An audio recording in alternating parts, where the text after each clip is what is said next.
the United States side, but also for other markets such as medical, business, humanitarian, immigration, social services, and government. And then we have the international market as well in terms of having these types of programs out there. And what's the business model? So I'm looking at into licensing in terms of corporate applications. This is just an interlude. Without the technical difficulties, I was going to open up to questions for any of that kind of. Great. Any questions for Michael?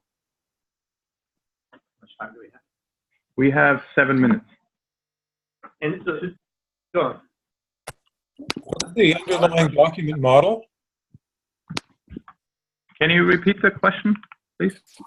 What's the underlying model of the documents? How is the document structure and content represented internally? Internally, so it's just logic in terms of you collect the basic information, and then since it's logic-based, you can create the document with surrounding language around that. So essentially, once I know what you're doing, I have logic in terms of adding, removing, or swapping out elements in terms of the actual document creation, and then finalizing the document at the end of the process. So throughout the process, I'm collecting vital information such as names and what procedures we want. And then at the end of it, it's just creating the final element, which is you went down XYZ path, so I'm going to give you DEF instead of ABC. Does that answer your question? Yes, thank you. Due to time constraints, I won't be able to show you my SCUG guide. Those are free guides available on Google Play Store right now in terms of providing services for homeless and small family adults. I'm also reaching out to hopefully be able to make guides on immigration, expungement, elder abuse, identity theft, and other modules. Those are like visually interactive guides in terms of me listing resources around you based on your GPS, and easy to understand guides as well. You can look at more on my website or through the actual Google Play Store. If you have a Google phone, you can actually download it right now. The guides are free, and ideally I'll be donating all profits to a homeless charity or whatnot, for the homeless guide at least. And it's interesting because I saw multiple places provide, complicated, or not complicated, but a lot of papers and pages in terms of all the homeless resources around you. So I just correlate down to a nice, visually interactive map in which you can see where they're all located based on you, GPS, and then just you'll be able to click on it and make quick phone calls or Google Maps instructions and guides. I can tell you more, but I'm gonna leave 4 minutes at the least to answer any questions, and then we'll move on to the next presentation. Are there any questions out in the audience? Okay. I was going to ask, so it sounds like from this presentation, the current version of the product doesn't collect any data, that doesn't actually like store long-term any data. I was wondering like the thought around making that decision, and if there are any implications for a version of the product that does collect user data. Great question. The first main point of it, for me at least, was coming from a cybersecurity background. One of my main points of it is don't collect information if you don't want to store it or have to deal with it. I want to do sensitive data such as driver license, social security, and other matters. There was later point for me to create a huge logistical system and all that stuff to store it or to even treat it online. And it's doable. I just don't want to handle it right now, and I don't see what will be the benefit for me besides we can repeat players, which is what you want. The second part is repeat players. There's ways to automate if you have repeat players in terms of the filling out the stuff that's redundant and everything. And you can do an online database of that, but I'm not currently exploring that at this point. But that's something that I'm looking at down the line. Thanks. if there are tax implications in some of these documents, how does your business model plan and anticipate eventually other countries' languages and tax developments there? Is that an issue?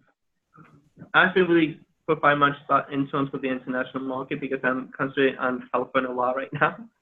But no, that's a great question in terms of just figuring out the tax implication. But that's for any module, for any program, I imagine that is international.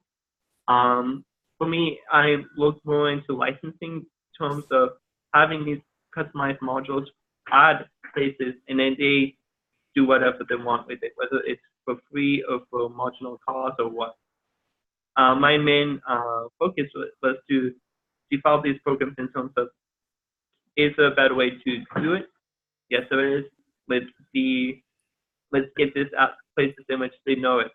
For the legal modules, and I'll be quick about it, the reason why I wanted to have it at clinics, because at the end of it, you still have to print it out, sign it, review it, of course, and make sure that they understand fully. And that's why, and then make copies of the signed copies of forms. That's why that model was to ensure that you can do that. And that's why licensing might be the best way, because I don't see more of the individual business practice at this moment. Of course, the parallels will be LegalZoom, and that's just not, I wanted to provide a different way of doing this. And I think you. Well, that was partly my theme as well, which is it's very cool looking at. Thank you for showing it to us. But I see that it's different from the way other people are doing things, and I'm curious sort of why you chose those things and how you see those as being valuable competitive edges. So I could have imagined you could have done this whole demo without mentioning 28 languages. Yeah. You just have a cool tool that does those things and so forth. That would have been an interesting product. But no, you threw the languages on there too, which by the way is a good horizontal technology that could be applied to other systems, and you could almost see that is actually a pretty useful tool as well. Although you're building on other people's stuff, still you could have building on it.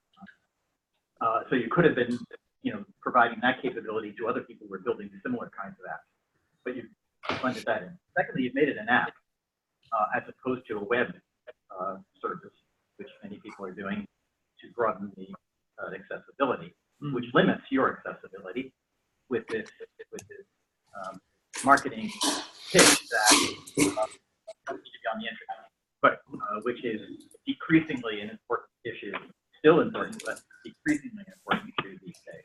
So I'm trying to figure out if all these unusual features for production, right? Why you chose that particular configuration? Because if you just centered on you're creating documents in these areas, that's already really cool system. But now you've added these two capabilities, these two extra features, multiple languages, and it only runs as an app. And so those might limit you in some way. So can you speak to how you came up with this particular choice of things? So I guess for me, based on my experience, in the past I created the Orange County Courthouse Software website. That's an amazing website before they updated to remove my delicate formatting code. I still consider it my baby still. For me, I wanted to have something similar, at least for the SCUG guide, which I'm not able to show, something in which people can download and it belongs to them. The website, I don't see people having a connection to. And that's something that's vital in terms of legal representation, at least in terms of guide use and all. In terms of the program, I wanted to make sure that it operates without internet, because that way, you can set up in any other areas. And I guess coming to the multiple languages, it's just something that I feel it makes it totally accessible. And that's coming from my background in terms of digital rights. I'm not disagreeing with the rationale for the decisions. I mean, you can make those arguments. I'm asking whether it's based on data. If you discovered by doing some research that there were, you would gain 20% more, 30% more users, or did you do any analysis of people who say that they prefer to own rather than use a website, or is this more or less based on your intuitions about these things? So I'm just trying to understand sort of how you came to choose to make that choice of features. No, definitely. I guess it's from my own, again, from this experience in terms of how I approach other people, how I talk to them, how I receive feedback on the website model, right. And definitely the program models.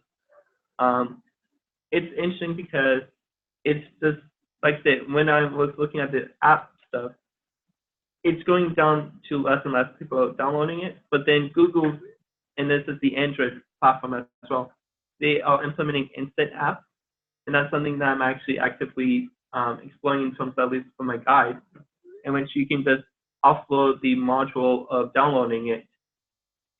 In terms of the actual AI or Ask AI, if you want, the program itself, it's more about what's it called, corporate apps. So it already has it's a program, it's a tool. Again, I buy the intuition behind that. I'm just trying to understand whether it was based on intuition. It's intuition. Okay. Any particular reason why you chose those particular 5 things in ESC and the few cases you did with Cousins? Why you chose this specific one? It's something that I know, something I can see if I can actually prove that it's like prototype of code, but it's developing and it's fully fleshed out in my next module, which I was hoping to unveil here, but it still needs 2 or 3 more days of work.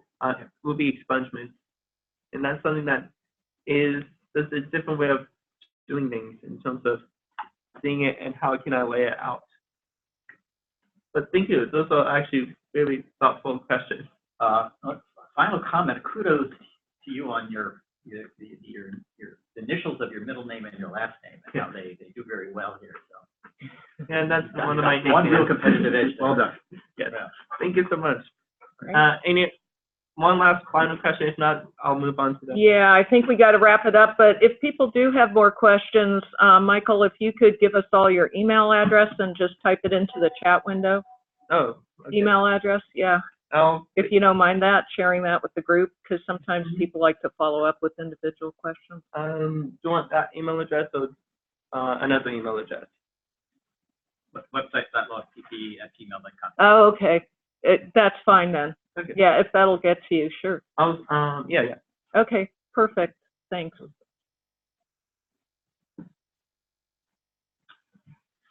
All right, David.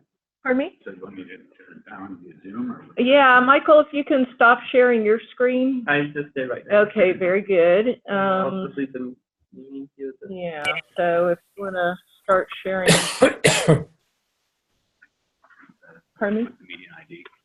The meeting ID.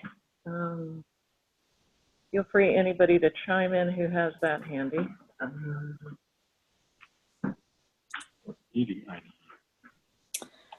How do you get rid of the photos? Somehow my photo is up. Oh. Because she's wants to talk. Yeah, you've got to kill your video, I think. The ID is written on there. Okay. The ID, the meeting ID I do have right here if you'd like it. Yeah. Somebody offer the meeting ID. I just hear Zoom. Oh, meeting ID. Okay. Meeting ID is 446-972. We got it now. We're there. Okay, 791.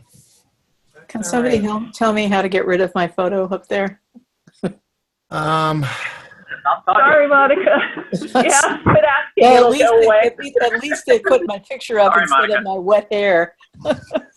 Yeah, they've got great Zoom tutorials, which I have to study more. I took one class. There you go. In You're order on. to make sure that your picture doesn't come up, you have to mute your microphone.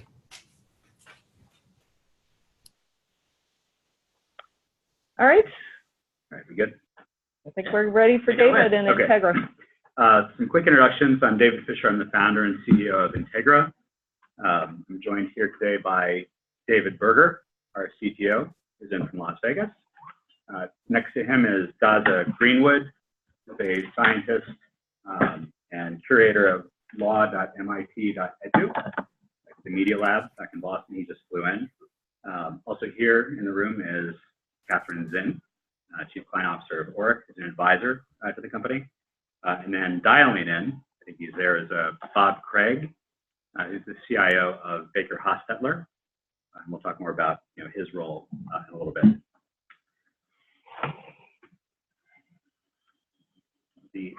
Some of you may remember I had my first visit to CodeX in March, I think, of last year. Yeah. And I was working on trying to fix collaboration between big law firms and clients. And we built a pretty neat platform for that.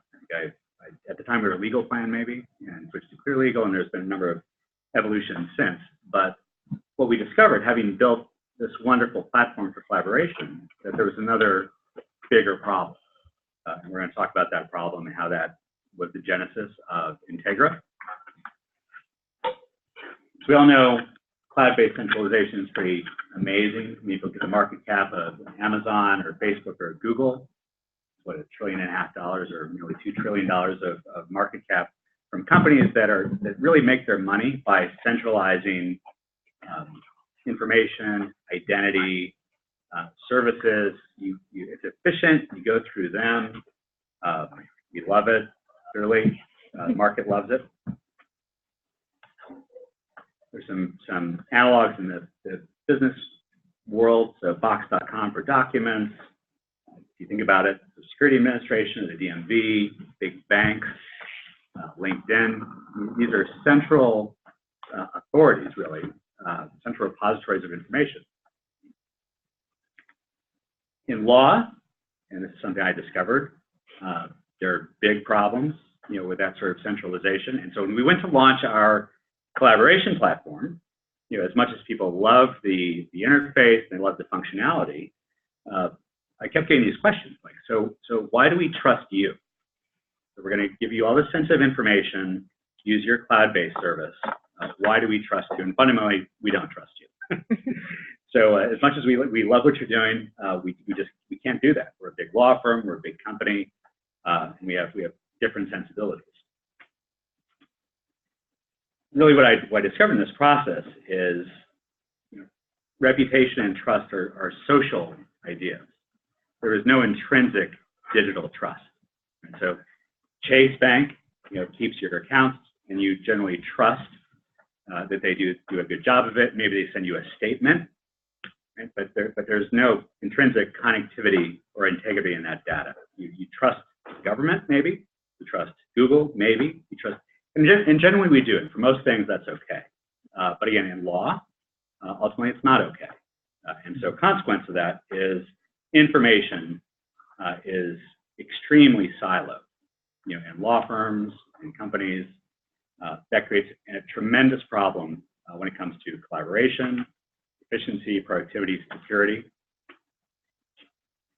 What we developed, and really we're just standing on the shoulders of this amazing surge in blockchain technology and development, was a fundamental technology architecture that provides the benefits of centralization and cloud architecture while retaining the benefits of individual ownership. So I use this graphic, which probably would offend any sort of blockchain purist, but just to give a general idea of what we're doing.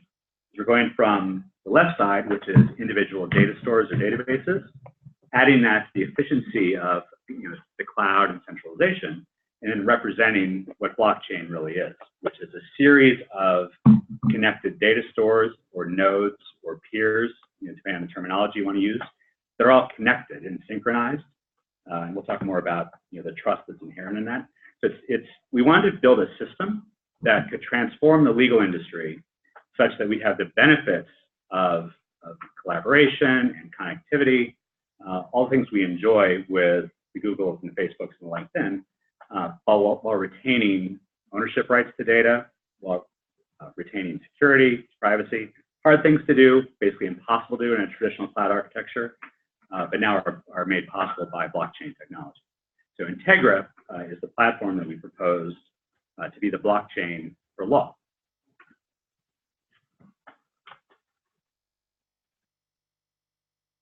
So just recap what's on the bullet points. and we'll go through the actual architecture in a second, it's a write-only database. So that's one key feature of this, is you can only write to it, you can't edit it, you can't delete from it, and that's part of where you get trust. Right? The fact that what you see is what you get, and it's unchangeable. Back in this diagram, you see these various nodes that are connected and interconnected by these various lines. That's a representation of the fact that each node is connected, and you can see that they're identical. The trust via distributed ledger. So every law firm, every corporate on the system, it would have a synchronized copy of this ledger. And this ledger, as the first bullet point says, is recording proof of existence. So it's being able to verify that a document, a unique document has existed, and you can trust that because the existence of that document, not the document itself necessarily, but the existence has been replicated to every node or every peer on the system.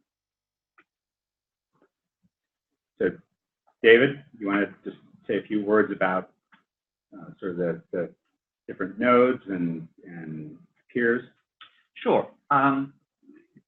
In something like Bitcoin, everyone is equal, and that's kind of a problem. In a business context, trust levels vary. You may trust your law firm or a major law firm, but not necessarily an individual. So we have a hierarchy of trust. We'll go back from this. This is fine.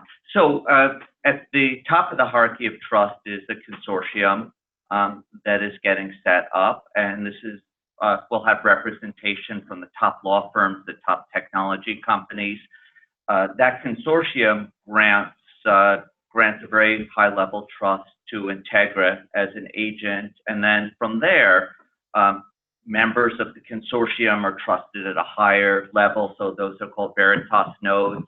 Other law firms that are also in that diagram are represented. Those are called peer nodes.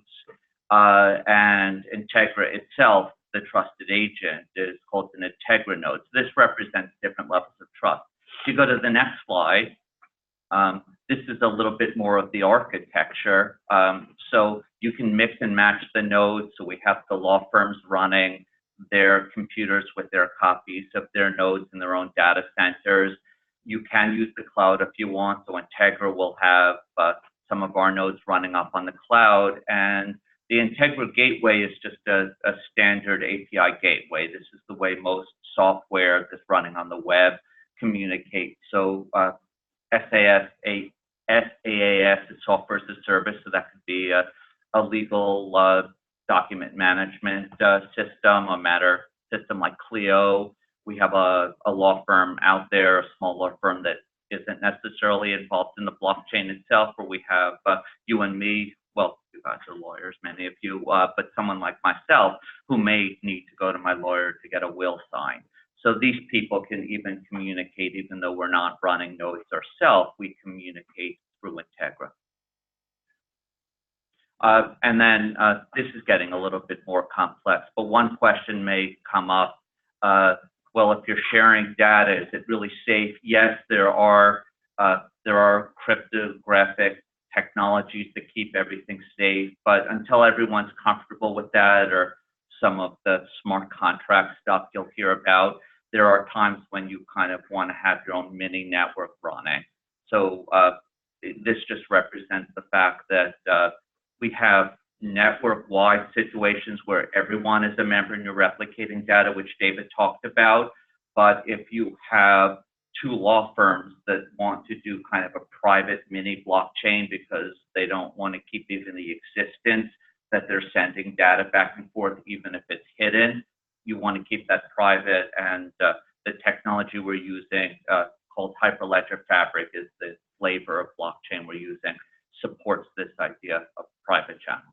Yeah, so if you look at this graphic and imagine that instead of that, if you're using an intermediary, say a Box.com or some other cloud service, you wouldn't see inside of that. It would just sort of magically work, where you share a document and something happens behind the scenes, and you trust that intermediary. And what this graphic is showing is that there is no cloud in the way we think of an intermediate or a central intermediary. Everyone's participating, everyone's connecting peer-to-peer. And as David just mentioned, while much of the data is probably replicated across the entire system for reasons of trust and immutability, there are situations where inside of that peer-to-peer arrangement, you want a private channel peer-to-peer with another law firm, another party, that sort of thing. So again, it's building this system with the functionality of a cloud intermediary, but without the risks, of that cloud intermediary. Fair? Yes.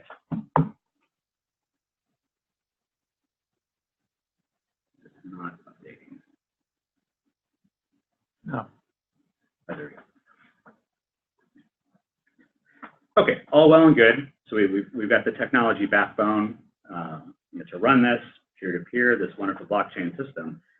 But ultimately, someone has to set the rules.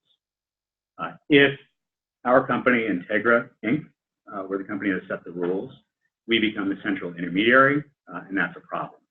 And so for those of you who are familiar with blockchain, you've probably seen that there are all sorts of consortia that have been formed recently, on Wall Street, and insurance, and healthcare, and supply chain, and you name it. Virtually any industry vertical has some nonprofit structure that's been set up. Bob Craig's on the line. You can talk about this in a second. But we're as part of the governance model for this, to set the rules for this blockchain system. We're standing up a nonprofit with law firms, companies, hopefully some law schools, serving as directors or trustees of that, to govern the permissioning, the standards, access, that sort of thing to the blockchain. So it's not us. So Integra Inc. Is the technology company that's developing this, administering many parts of it functionally. But in terms of the actual governance of the blockchain itself, this shared data system, that's a separate entity, which we're calling the Global Legal Blockchain Consortium. So critical aspect of this system is we're not proposing new applications. We're simply proposing a new foundational system of blockchain-based identities. So people using existing proprietary in-house systems at corporations or law firms or software companies can make adjustments to that to basically hit or interact with the Integra blockchain. And so this preserves the investment and also avoids offending the sensibilities of big legal departments and law firms, which are not inclined to go and replace email or document systems. So what we've done is we've built this system as a foundational layer underneath the existing application ecosystem in law to bring integrity to the way it connects. Bob, are you on the line? I am. Yes, I'm here. Okay. You're in New York City, is that right? Yeah. Great. So just a little bit of background. Bob Craig, longtime CEO of Baker Hostetler. Some of you may remember Baker was the first large law firm to implement IBM Watson via Ross, which I think is presented here in the past. Bob really has taken the lead. I can talk for a while about how Baker Hostetler is becoming very blockchain-centric as a major law firm. But Bob is really taking the lead role in putting together the Global Legal Blockchain Consortium. And I think, Bob, you named it, actually. You have credit for that as well. But you want to say a few words about the intent of that and the purpose? Certainly. I think David already hit the essence of it, which is to have an enabling new technology that can transform at an operating layer how information, really removing the friction out of the way information traverses a legal ecosystem.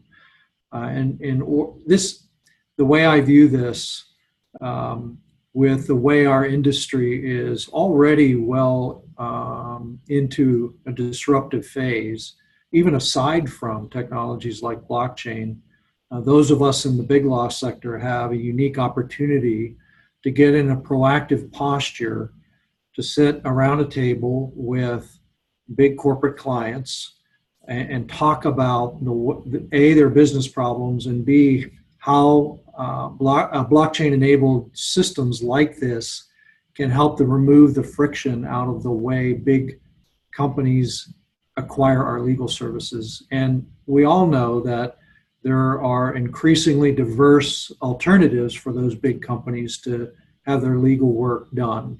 And it's not just big law anymore. And so gone are the days when a business problem or a legal problem would be thrown over the transom, and those of us in big law would do all the hard work and research and come out with an output, a lot of times in the form of a document. But those days are gone. And so I think the capabilities of blockchain that David touched on create a whole new possibility, a whole new set of possibilities in terms of how to gather the legal ecosystem, including most especially the legal tech providers, to adapt their systems to this new model. But all done, this is the point I want to continue to emphasize, all done in a way that starts with the buyer side of what business problems companies have that need to be solved. Great, thank you. Gabe is not here, but in his stead, Daza Greenwood over here, who's a good friend of Gabe's. Actually, both of you are, isn't Gabe also at MIT? He is, yep. We just brought him on board as a visiting professor of law at MIT. Yeah, so just take a minute and explain the launch. So we're standing up something called the Integra Academic Alliance, which is the way major law schools and universities around the country, around the world, will begin to interact with this technology, which is just a radical departure from any system currently in place. But as part of that, Daza, I think it was you dreamt up the idea for what's going to be an enormous blockchain and AI conference at MIT, which will be the launch. Corresponding to that will be the launch of the Integra Academic Alliance. You want to say a couple words on that? I agree. 2 words, and I'll extrapolate on that. But the conference. Okay. So first of all, I should say I'm really glad to be here. I've been monitoring CodeX for some years, and I don't know how it is I've not managed to be in one of these swivel chairs yet. But thank you, David, for catalyzing this. Sure. A long time coming. And MIT is starting to operate in this area. The area, I would say, broadly of computational law is how we reckon it.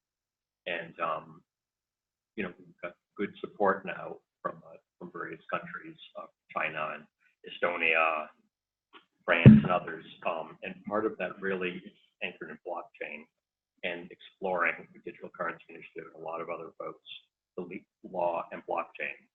So, I mean, I'm definitely individually a believer in the approach that David just described on this very low level of capability for the legal industry, that a blockchain could be quite good for with identifiers and a single source of truth. I've done a few industry consortia over the decades now, so most successful, not all. This is inside the parameters of what I think is needed, and it's relatively conservative for blockchain, but it is relatively conservative and high value, and all of the ecologies could be built upon it. So we're all in, and part of that is hosting this conference that David just mentioned on October 30th and 31st. We're basically more or less putting the Media Lab into hosting mode with Integra Ledger, but a whole constellation of different competitive area companies and approaches. But really, the anchor will be, can we have a blockchain capability that is coterminous with the legal industry, that serves legal industry, that has governance of the type that you've just said, and a capable long-term technology provider that can operate a network, and an ability to have a virtuous ecology. We think we can, and sometimes convening is a great way to bring a lot of folks together.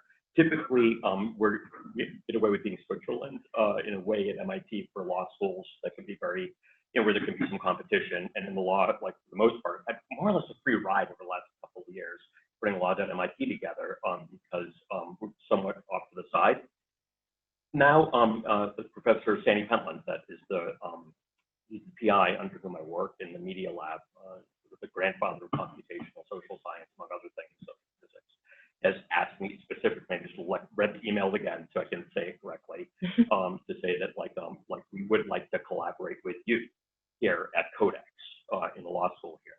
We've got, obviously got great relationship with Harvard, and cross-registered students there, and they're local. But when it comes to computational law, which is really what I reckon and what we think is something that we can help bring a unique depth and capability, and it's well aligned to what we can provide.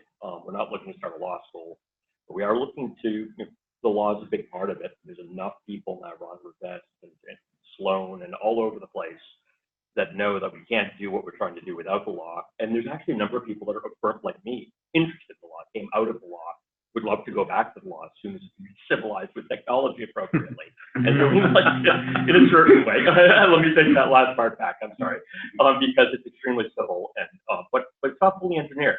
And so when I look at all the parts of civilization, you get the aqueducts and you've got the roads and the systems as part of it. It's not all laws and currency and coinage. I love the infrastructure, and so I've been very happy at MIT.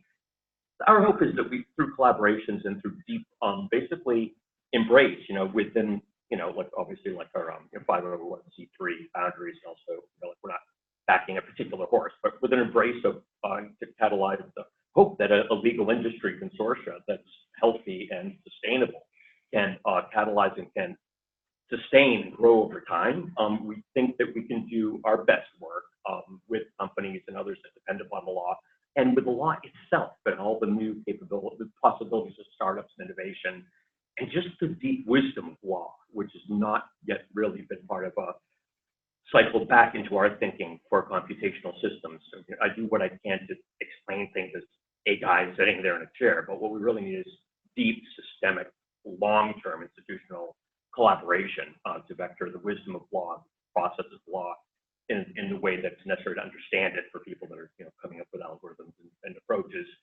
And so with that, I'd like to shower you with big leaves and with invitations to collaborate. And our hope is that the last thing, Sandy sent me an invitation to come to September 8th, 9th. So join David again at your computational contract thing.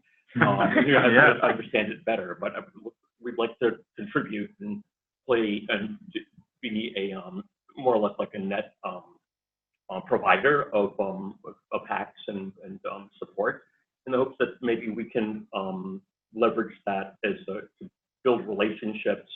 Perhaps there's even a blockchain integration. I'm not sure how the day is going to go, but we can hack on different things. And if there's enough good relationships and synergy, maybe keep hacking at some of that. Also, we can host things at this conference on the 30th and 31st. Could be a session, could be a track. So I'm looking forward to coming back in September to hack with you on your computational contracts thing, which is exactly what I want to be doing. We're joining David there. That's it at a high level. I think those are the major points that everyone asked me to hit. Great. Cool. Do you have any contact with Tom Malone? Yes. Oh yeah. Very involved in this in any way? Yeah. Yes. Collective control. Yeah. That's not really my area. I get it. I'm just curious whether you would. The legal innovation propagation stuff we've done together. But he's great. Sandy and Tom actually share a lot of money and also suits. So we're institutionally. To help. He said the N-word. So just to wrap up really quick, it's not like this has been a big secret. We've been working on this for quite a while.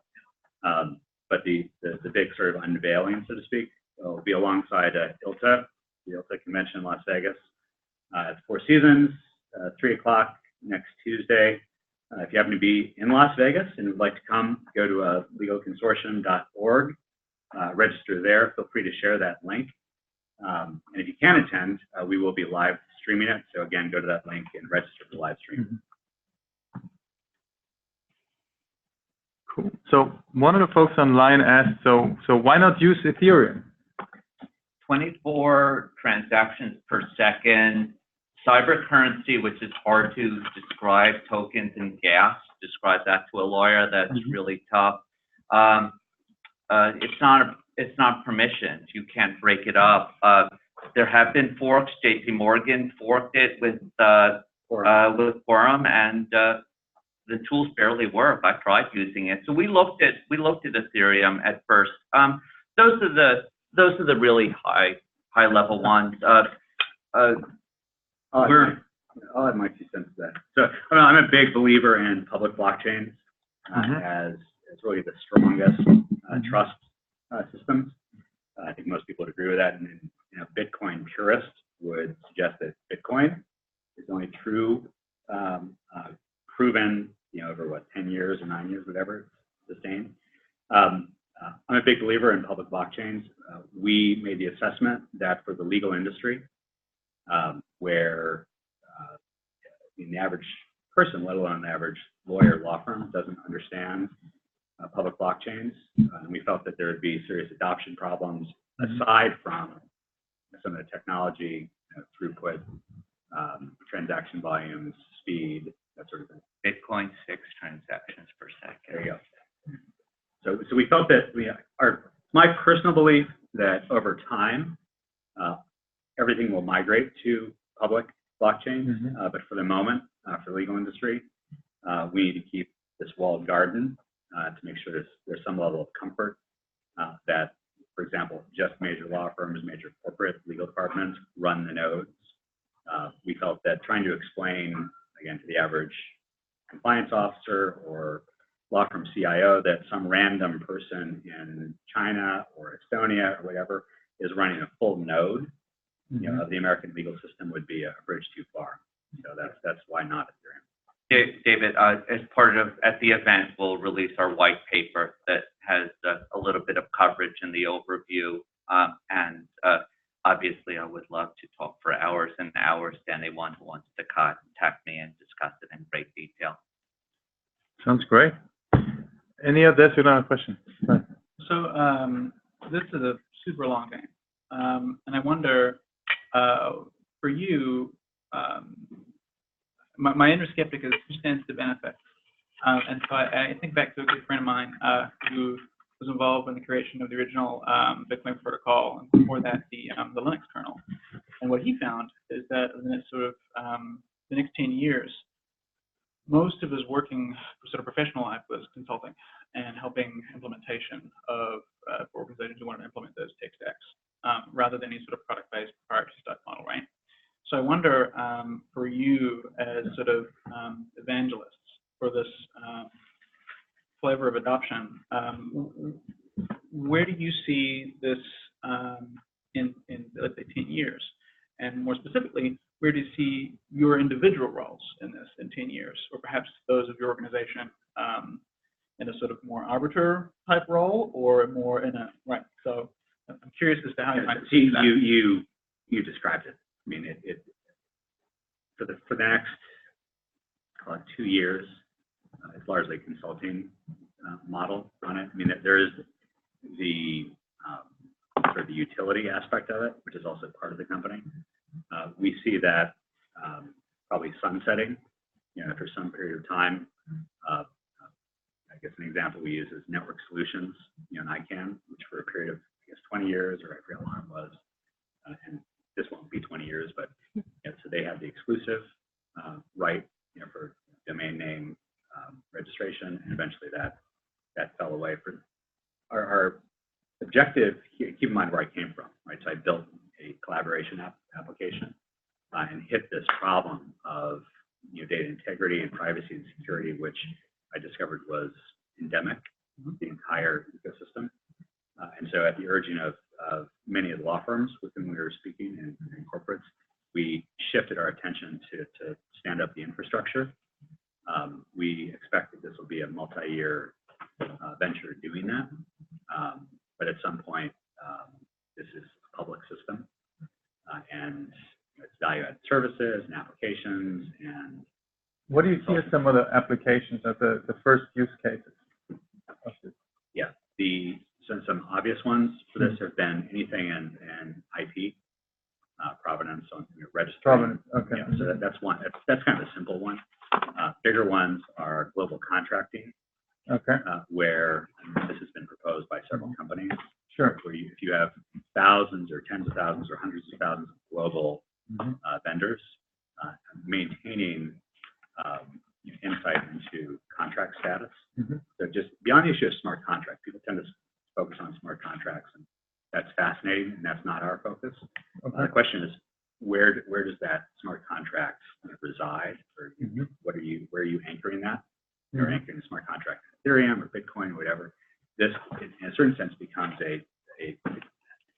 while we say it's permission, the industry, it in many respects will function like a public blockchain by providing that global infrastructure. The nature of law touches everything. So unlike a Wall Street consortium, which is the Wall Street banks, right? This touches everything, and so I think it'll come to resemble a global public blockchain in the sense that it's if you need to again anchor a smart contract, which blockchain do you use? This is a good option. Okay. And to answer quickly, the white paper has much more complicated examples, but even in the simple examples that we showed, the stuff is still the Wild West. It's not easy. So we were talking about Integra nodes, and we were talking about gateways. Someone has to maintain that. Someone has to maintain certificate authority. So even in that simple diagram, there's a lot of infrastructure that a consortium of law firms just is not prepared to operate. Got it. How do you get paid for the infrastructure? I write code. With So the initially the revenue model is consulting, with companies, law firms that want to stand up proof of concept, demonstration projects. That's the primary revenue for the next 18 months, 24 months. There's a utility aspect of this that David mentioned in terms of maintaining the system. And so at some point when we're beyond beta, there'll be some modest user fee, whether it's $5 a month or $3 a month, or whatever it is, to maintain the utility, the global public utility. Again, that's part that I think will sunset eventually, but that's it. So it's consulting and then eventually user fees. No own token. No, and again, that's a great answer too. We're not using Ethereum because IBM Hyperledger does not require a token. I just wanted to note that there's an important constituent who's not represented really in person in this room, which is the large corporation and general counsel. And I have the privilege of spending most of my day with the general counsels of the largest public technology companies, particularly those based in Silicon Valley. And just my very preliminary conversations with them saying, blockchain, legal, things aren't working well. We both know that. Also with the advent of the related Corporate Legal Operations Council, which many of you may be familiar with. If not, it's taking over the purchasing and distribution of who's doing what in the legal industry. I'm a member. Thank you for your work and for your leadership. It's game-changing. Just for CodeX. Yeah. Oh, cool. Yeah, yeah. And generally, CodeX rocks. And so I just wanted to mention that just preliminarily, and I'm just planting seeds, and I'm curious, and I'm asking my friends at Cisco and at Microsoft and at Oracle and others, what do you think? Are you interested? And they're like, I'm very interested, and specifically putting me in touch with somebody who wants to talk further about it. So long game, I don't think so. I think that the change is desperate and needed yesterday, as you know, through Clock and other, sort of parallel universes have this conversation going on. There's a sense of urgency for sure. And it is all about the money, by the way. And, there's a lot of money in this world. And I think that you're generally on to something here, and it's sooner rather than later. May I add something that's very human? I think everything that was said, I believe, is canonical in terms of economics and transformation of law. Just speaking as a person, in the 90s, I was a general counsel for technology in the Wells administration.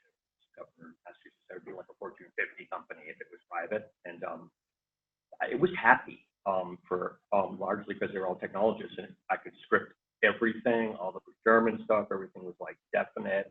If it wasn't definite, I could do a memo and tell me the Attorney General didn't object, and that's what the process was. And it was all like scripted, and we did little web forms. It was groovy. Then things got more complicated, and there are a bunch of other systems and processes and workflows and things that absolutely affected all our internal clients as in-house counsel and our law practice itself. Now it's a tangled mess. And then one of the reasons I don't practice law anymore, I actually enjoyed it. I had little things I was good at, and I wouldn't mind practicing again if I could practice, but I can't tolerate the state of affairs with technology is what it comes down to. My long-term game would be after some years of, if we're fortunate and we work hard and are lucky, and there's a successful beachhead, and then it matures into a stable infrastructure service, a blockchain authoritative source of truth of identifiers within the legal profession that can be built upon. I believe we will see an ecology also of apps and services. A latent buildup of things that actually work cross-boundary integration, which we can't do now because of the Babel. And when that happens, I believe it'll be safe for me to come back to the law. My big plan would be one of these days to vector the types of infrastructure and information services necessary that I could practice law again the right way. That's my exit strategy, would be a re-entry strategy. It's funny that you use the term Babel, because an analogy I'm playing with is we're a Rosetta Stone. The foundational service that David keeps on referring to is an ID. It's a digital ID, it's a document ID, it's a Rosetta Stone, so that all the law firms can break down the Tower of Babel. I just wanted to look at Composer, by the way. Last time I did Hello World on Hyperledger was a month ago, or excuse me, a year ago or so. And I'm getting deeper into it because these guys, another answer in addition to issues with Ethereum and so forth is Hyperledger has got a lot going for it. The Composer aspect of it allows for these little integrated, perfect bits of code in a box, almost like Legos. So the on-ramp and the onboarding and the familiarity, but even for the simple apps, just the snap together capabilities in the documentation is a dream. So take another look at Hyperledger in general, but I think that's part of the answer. I have to see, covered personally, extensively in the white paper. Yeah, Using that. Thank you for letting me interrupt you. I have to say, for me personally, I've been just observing the whole blockchain world a little bit from the fences, but we have some folks in CodeX who are much deeper into it. Actually, Tony, I see Tony's on the line and some others too. But so Tony, Harm's been actually there very early in the blockchain here in the Valley. But we are already 10 minutes over our normal time, but I wanted to see if someone online still had a question. Please ask now, and you have to unmute yourself so that we can hear you.